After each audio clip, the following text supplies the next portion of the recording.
Welcome to Breaking Banks, the #1 global fintech radio show and podcast. I'm Brett King.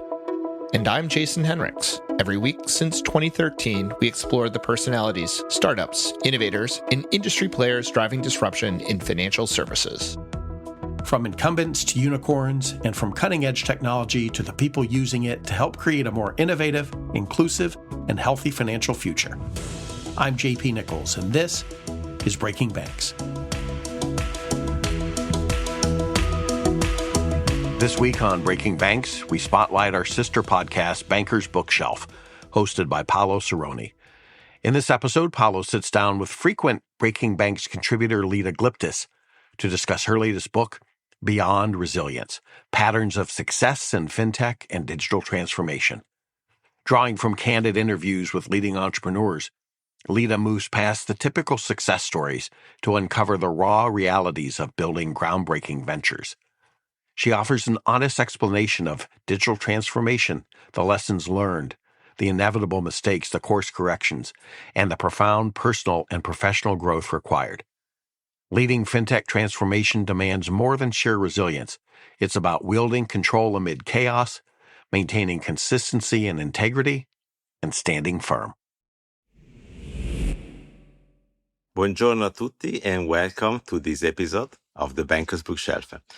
The Banker's Bookshelf is our opportunity to learn from authors and researchers of the most interesting books and papers who challenge our thinking about the banking industry and its fintech future.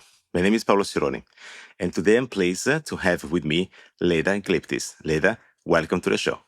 Thank you so much for having me. It's exciting to be here.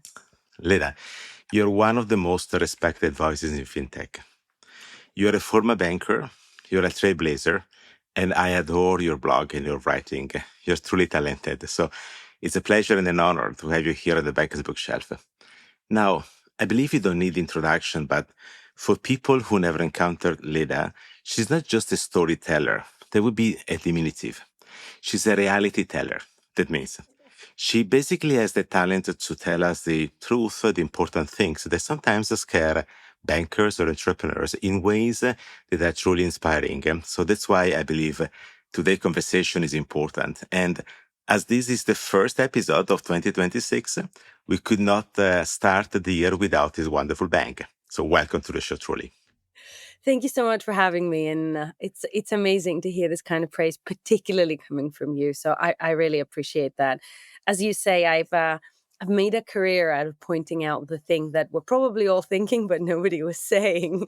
And it has been powerful. It has been powerful because it creates community, but also very often you find that we're not all thinking it. There are knowledge gaps, there are interpretation gaps, there are perspectives that are very different. So yes, I've spent 20 years doing exactly what you described, pointing things out and going, has everyone seen this? Well, in a respectful and extremely valuable way. And I believe you always come through very authentic in your speaking and in your writing. So I've read your books, and the last one, which is the one we want to discuss today, is this one. I'm showing it for the folks who are watching on YouTube and not just listening on Spotify, Apple Podcast, or YouTube Music. Beyond Resilience: Patterns of Success in Fintech and Digital Transformation is a very interesting book filled of stories of those who made it to succeed or to fail. And they're both good stories because there's always something to learn. And I believe that when you read it, you sense a couple of things. First of all, the depth of Leda's relationships that allowed her to understand the industry on both sides of the equation, the banks and the fintech, with extreme clarity, but also the richness of everything which has been going on in the last few years in the innovation space. And she brings to the surface her perspective as well as the point of view of a lot of the makers. So this book is filled with quotes.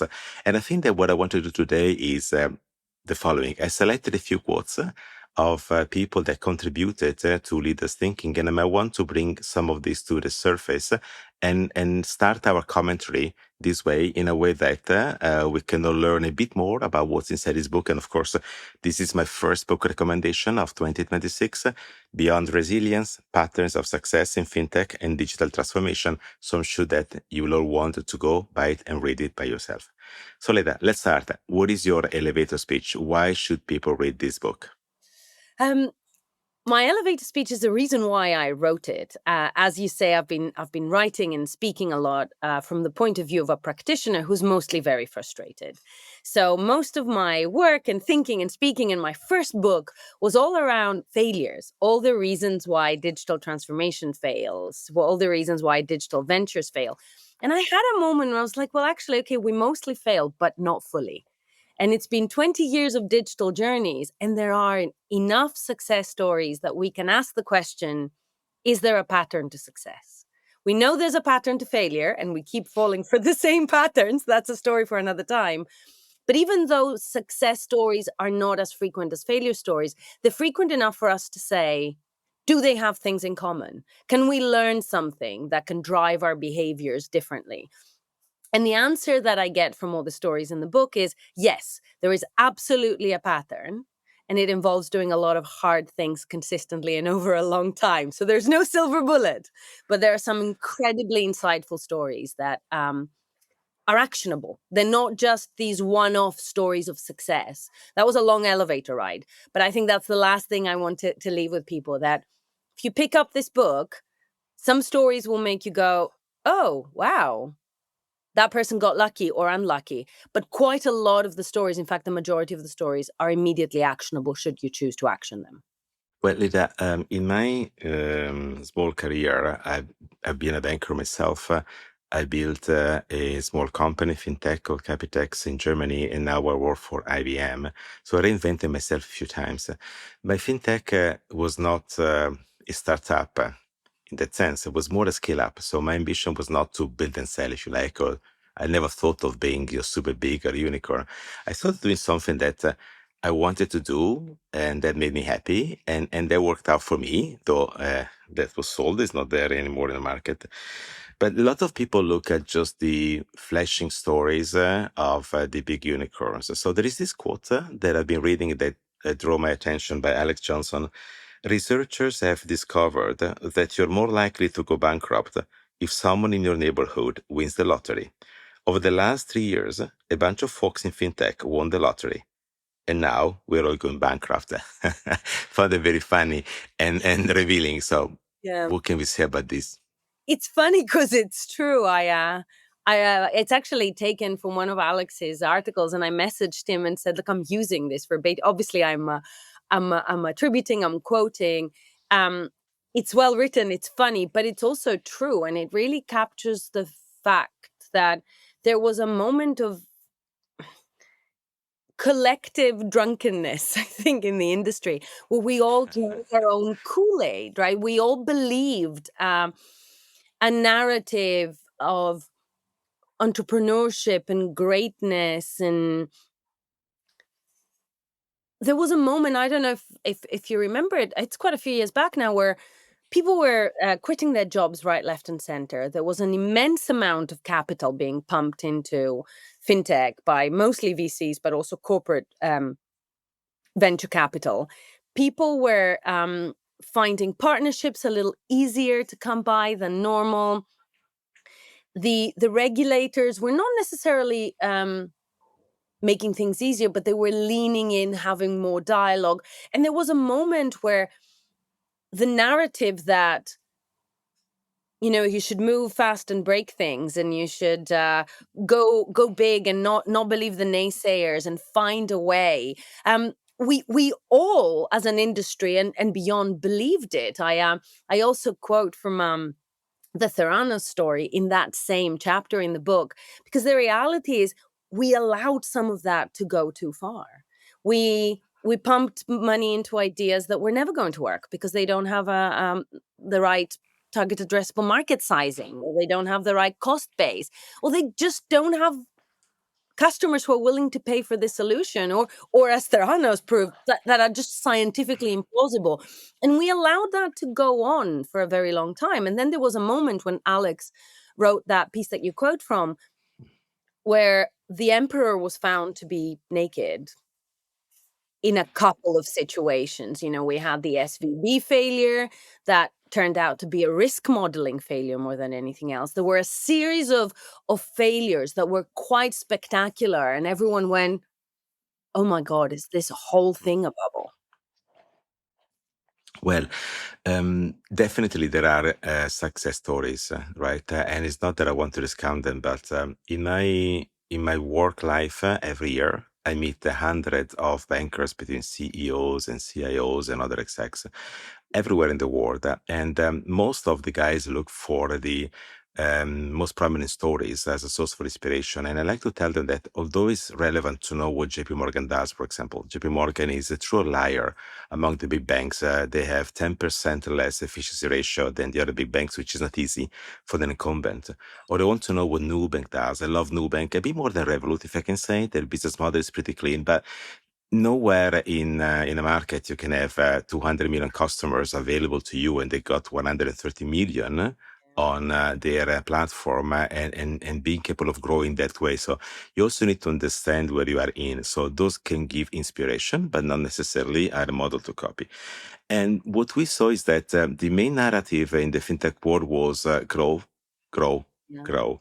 Yes. And Dennis Guven brings this point of view to the surface in page 175 of Beyond Resilience, where he says, it's easy to lose faith in fintech when you look at the boom and bust, but if you focus on product and focus on making money rather than growth at all costs, you end up with a different model, and it works. So how can we fix this lunacy, like a growth at all costs, instead of looking at the basics of the economics? Because I see the many fintech, but also many banks, when they try to apply innovation, they don't have a clear idea about their economic model and how really to make money. Sometimes you can know exactly at the very beginning, but you need to have a good grasp about what it takes to become profitable and economically sustainable. That's 100% right. And in fact, as you saw, Dennis talks about his own journey, working with Guarantee Bank in Turkey, with iGuarantee, where when they launched their first digital offering, it was all about the innovation index. It was all about creative, cool, differentiating capabilities. Nobody had really thought about how they were going to make money. And of course, that doesn't come to you magically. But we often believe that innovation would unlock value in a magical way. And Silicon Valley Capital is largely to blame for that, because, of course, for them, you grow, exit at a multiple, and then operationalizing becomes the PE house's problem, or whoever bought you. Well, then he says, reflecting on what he learned from iGuarantee and how he applied it to Mox, because, of course, he was the founding CEO of Mox in Hong Kong, for those who don't know him, is that you can't bring innovation into the mix and believe it will be its own answer. So what he did differently with Mox is that he had a clear idea of how he would make money from day zero. So his view is, I'm a bank. The only way I can make money is lending. So I need to lend quickly. So my entire business model and how I deploy innovative solutions have to be about how I get to a place where I can lend with all the appropriate controls, cheaply for the bank, and easily for the customers. So UX and operating leverage become solutions and levers for the business model, which is, I need to go out there and lend. And if you take a step back, the reality is the vast majority of fintechs that grew to very, very large numbers did so with VC capital. But we haven't seen incredible exits. We've seen amazing stories of growth, and we've seen amazing exits for CEOs, but those sustainable businesses are few and far between, right? And the ones that have succeeded are the ones that had a clear sense of the problem they're solving, a clear sense of where they would make money, and a clear sense of the levers they had to pull. So I have the Wise story in the book. And part of what they talk about from day zero is operating cost. You don't have a lot of startups talking about operating costs because VCs don't often ask about operating cost. But it holds the key to how you make money. Yes, it's really important. It reminds me of a conversation I had with a very prominent investor, the head of investment of one of the top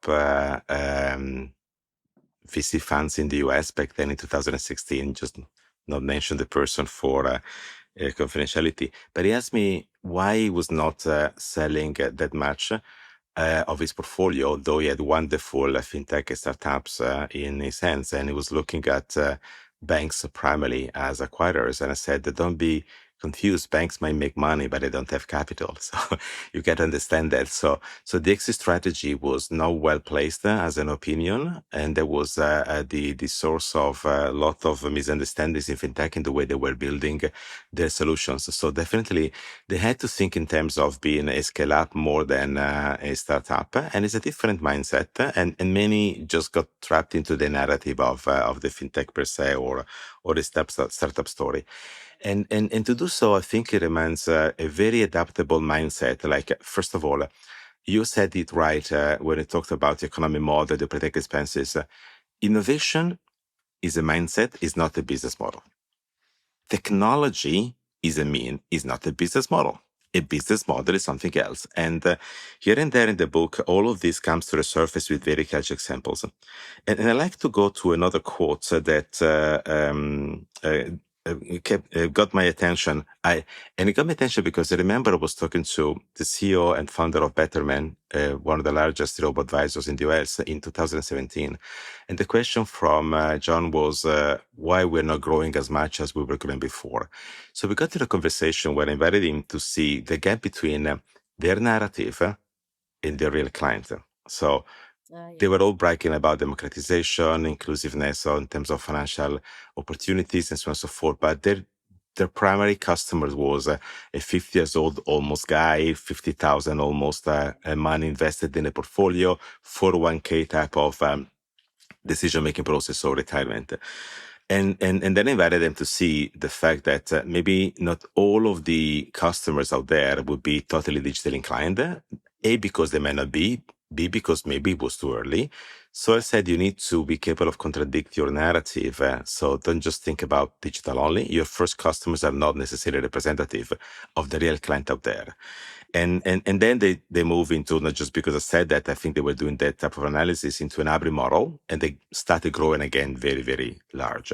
Now, Jasper Martin says, dare to pivot on your original idea, and that's a super, super, super important sentence and concept. To you, Leda. It is difficult, and you're right. It's a banner we should have in the space. Actually, banks, scale up, startups, you need to dare to pivot on your original idea, because your original idea may be wrong. And there's one story in the book of a business that had to pivot because the thing they were trying to solve for wasn't a problem for the market.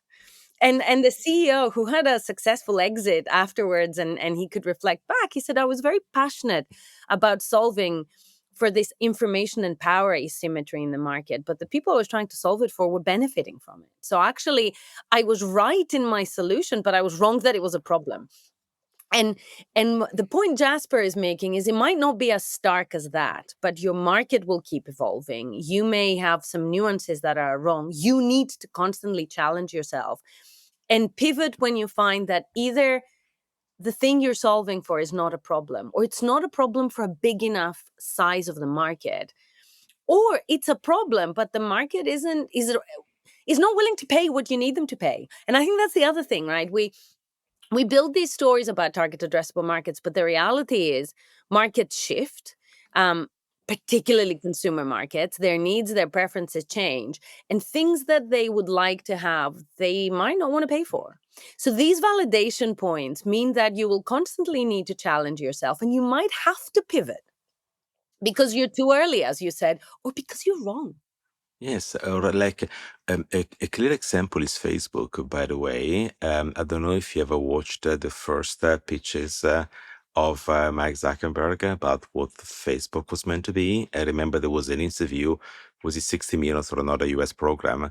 and was talking about Facebook in a very funny way, like we're going to help people share pictures of their girlfriends. And he goes, oh, we have this wonderful idea, and now you can let your friends know how good you were in your exams. Now, who cares about sharing the results of your exams, like college, right? But that was his elevator pitch. But I guess that the point is that he was flexible enough to understand that people were using the solution in different ways, and he followed somehow the tide, right? But that was not the way he was conceiving his business. So you need to be ready to pivot and change your mind, especially when you realize that, yes, you got something, it's not a perfect fit, but hey, let's be inspired about how people are now thinking and trying to use that. So create feedback loops, talk to clients, be on your side, be ready to contradict yourself. Your bold idea may not be bold enough, but next to one that is even better. And on top of this, we said, okay, you have the mindset of the entrepreneur. That's important. You have the need of inspiring yourself without getting trapped into a narrative that is not for you. But then you also need to understand the technology. And this is a problem for both banks and fintech. Clearly, some fintechs are more prominent in the way they use technology, sometimes too ambitious.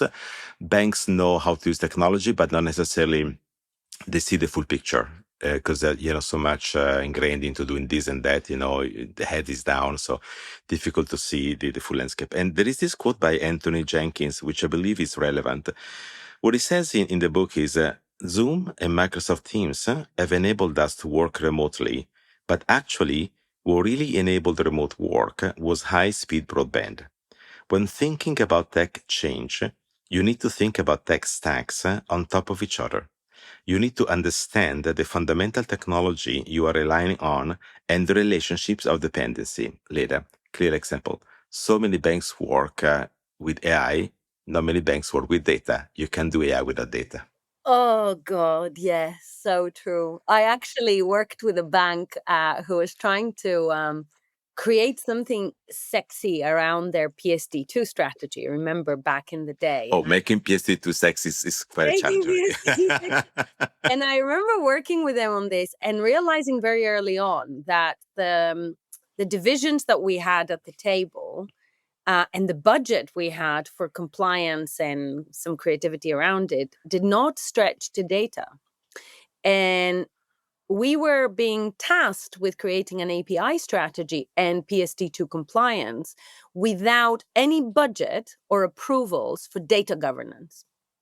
So what is happening now with AI is that on steroids. And I think the point Anthony is making works on two levels. One is, as entrepreneurs, do you sanity check the ecosystem you're trying to plug into? I was speaking to a payments provider in South Africa who was talking about how they create consumer solutions that they can't import solutions from more mature economies because of the capabilities of people's phones of the particular community that they're trying to serve. And I'm sitting there, London bred technologist, going, oh God, yeah, I have never designed for that. So there's the realities of where are you operating? What is the regulatory framework of the markets you're selling into? Are they cloud first? Are they API first? So lean into the paradigm, but also it says you can't pick and choose. You can't do AI without all the hygiene underneath it. You can't take an AI solution and balance it precariously on a system from the 50s that has batch jobs running and reconciles at the end of the day and think, I've done it. So there's two conversations in parallel. Is your solution too far, too fast, to quote what you were saying earlier, for the market you're trying to sell it into? And is whatever you're trying to do in sync with all the bits that it needs to plug into? The answer is very often no. We're seeing very often, particularly startups who are ahead of the curve for a particular market. And that means they mostly run out of steam. But we also see more established organizations that try to do the new thing by balancing it on top of everything else. And as you say, we're seeing so many entities who have an AI strategy without having a data strategy, who are who don't have the discipline, who don't have the governance, who don't have the understanding of what their data needs to look like for them to be able to trust the results. And also, it's important to have an understanding of all the dependencies in the technology space, because not everything is granted or autonomous in terms of resilience. You need to understand the play that everyone plays, okay, and how exposed you are to a disruption, as the architecture in the end may be very complex. Give you an example. A lot of fintech discount the difficulty to access their market. So when I built my scale up, I thought of building the pipeline before building the product, because I thought bankers, I was a banker, are very diligent in doing their counterparty risk. So when I go through procurement in a small company, they will not look at me favorably because I take too big of a risk to take solutions in a B2B market from somebody who is not proven yet. So you need to make sure that you have a strategy to access the pipeline even before you have the product, if you like. But at the same time, bankers make a lot of mistake. These days, they are all engaging with very few, very concentrated number of AI model providers, which have a business model and an economic model that is not necessarily economically sustainable. So there's a big debate these days about the fate of OpenAI, the fact they're burning cash at an excessive amount. So would they be able to price their investments or not? And this is an important element, because if you're a company you rely upon somebody else, which is maybe big, but highly concentrated in the risk of failure through their economic model, you have a problem, right? And Houston, I believe we do have a problem. Arvind Krishna, the CEO of IBM, was recently commenting upon the complexities of paying back those structural investments in the generative AI solutions that are in the market, because people make parallels like you are investing in infrastructure, we're not, because data centers, they amortize every 5 years because you need to renew the investment in the CPUs. It's not about building railroads. They will be there for 100 years. So many misunderstand the economic model. Also, the big companies, maybe they have a secret we don't know. So now there is a wonderful quote. Maybe they don't, but maybe let's hope they do. So Kelvin Tan reminds us this, page 137 of Beyond Resilience. To get pricing right, you need to make hypotheses, benchmark, and validate. Once you determine the right pricing, you work backwards to establish cost. If you overestimate market appetite, you need to change your cost structure to protect margin. You do not start with your cost. Now, I would invite Sam Altman to read your book and start from page 137. What else can you tell us about this? Sam, I'm sure you're listening to the Banker's Bookshelf. This book is for you. You better be listening. So there's so much in what you said, and there's so much in Kelvin's quote. I think what you said is a very good alarm bell for all of our banker friends right now. Because as you say, first of all, we have concentration risk because every organization is using the same 3 providers right now. So there's no differentiation, there's no capability building, there's a bit of FOMO implementation. We're all a little bit cautious and nervous in how we implement, so we don't do anything particularly exciting. So the ROI is dead.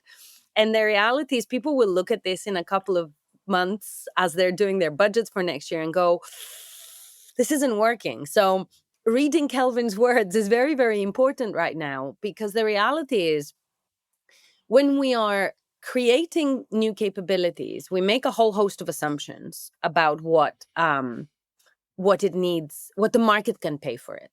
But the reality is when we're building something new, it's very hard to benchmark it. And pricing is something that most startups get wrong. And in fact, there are a couple of stories in the book of companies that died because they got their pricing wrong. And they only discovered that their market was willing to pay a lot more than they had charged when it was too late to turn their fate around.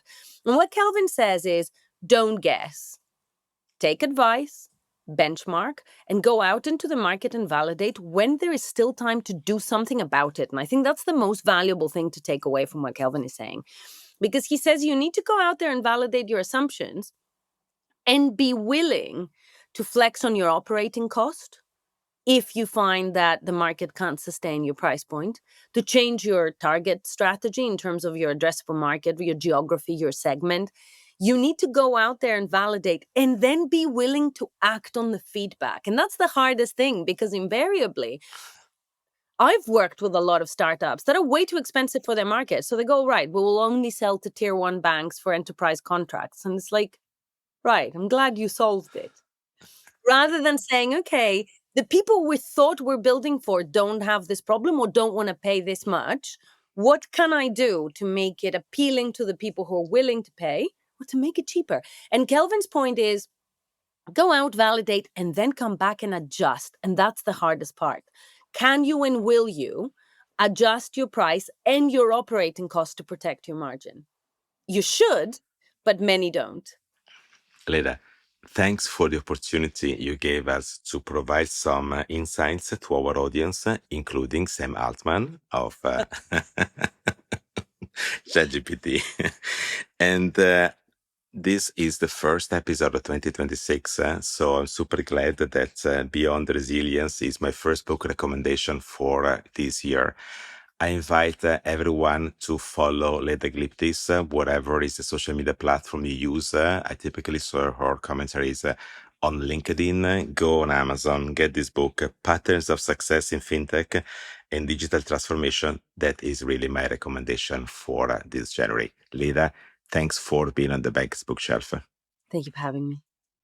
And everybody stay tuned, because more conversations are coming with book authors and researchers of the most interesting books and papers that shape the banking present and its fintech future.